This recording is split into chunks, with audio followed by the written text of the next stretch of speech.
Lennox Lewis? Yeah. Tell me. When was I was 15, maybe. He was 16. And we met sparring. I was the United States representative for the Junior World Championship, and he was the Canadian representative.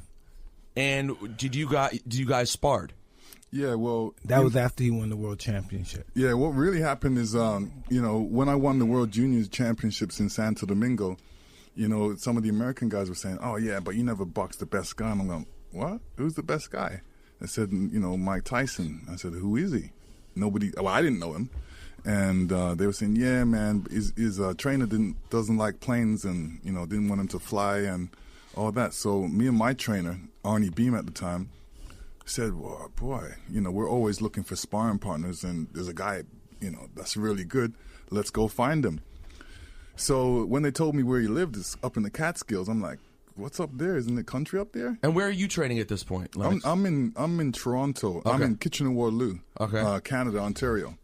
So we got in our car and drove all the way up to the Catskills, and who was up there? You know how far that is? Yeah, Razor Ruddick was up there, and I was actually surprised because as I was coming, he was coming out, and I wanted to ask him, how was the sparring? He said, I never sparred with him. I'm like, what? You never sparred with Mike? And so do you remember Razor Ruddick being there? I don't remember anything. No. Okay, so Lennox, keep going. So when I came there with my trainer and met Mike, great guy, nice, quiet, and I was saying, okay, good, we can work together, and I met everybody involved that was there, and Mike, I didn't even know that he had a library of old fighters. And he was telling me about all these fighters, and I'm like, I don't know these guys. So, like Mac Speared and all these different guys that do different things. So he brought me up to this room and put the sheet up, and we started watching. The famous attic where he would go watch these fights, right? Yeah, so we're watching this, and he was explaining about all these different boxers and what these different guys did, to get by what people didn't really notice in what they were doing. But, Mike knew what they were doing, and it was really educational for me. So how long did you stay up there? Stayed up there a week. A whole week? Yeah, well, 4 days. And what was, if you don't mind me asking, and Mike, it seemed like forever. What was his personality like? What was Mike like as a kid? No, Mike was hype. He was cool. He had his own thing going on. He took me around the town. We were like white kids. What do you mean? I tell the truth, man. We were like white kids. I'm sure sometime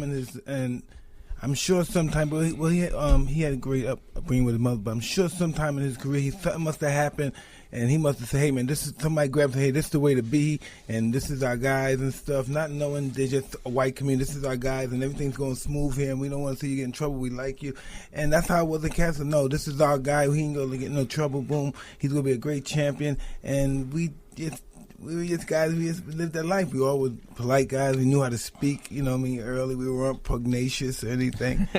It was a far cry from Brownsville. Absolutely. Yeah, let me tell you, there was nothing to do up there. So he was in a good spot. How long into the week did you guys spar? First day, right? Second day. Second day we sparred, and that was an eye opening for me. So what was the eye opening? Eye opening, because I'm used to sparring, and hey, we touch gloves, and then we go out there and we kind of work it, get it, work into it, and then maybe the third round would be the hardest. My first round was the hardest. This guy was, Mike Tyson came across the ring, and he was trying to hit me, and he was actually hitting me, and I was actually doing my Muhammad Ali routine, running around the ring, trying to stay away from him. And then I think the first day he blooded my nose and everything, and I was like, wow, this was almost like a fight. And, my trainer said, yeah, well, you're coming to this guy's house. He's showing you that, it's not where you're from, it's where you're at. So I understood that very, very early in my career. Anyway, the next couple of days got a little better. The last day, my running around was even better.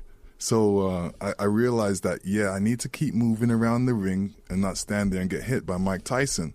So at one time, Mike was, put his hands down, and dared me to hit him, and I kind of threw 2 punches real quick, and then I heard Customata said, "Mike, don't you do that. You're going to fight this guy someday." And I always remembered that, what Customata was saying, and it always lived in my mind, are we going to fight? Are we ever going to get together? Are we going to ever fight? And then, I carried on my amateur career to Olympics for Canada, 84 and 88. And that's how it went.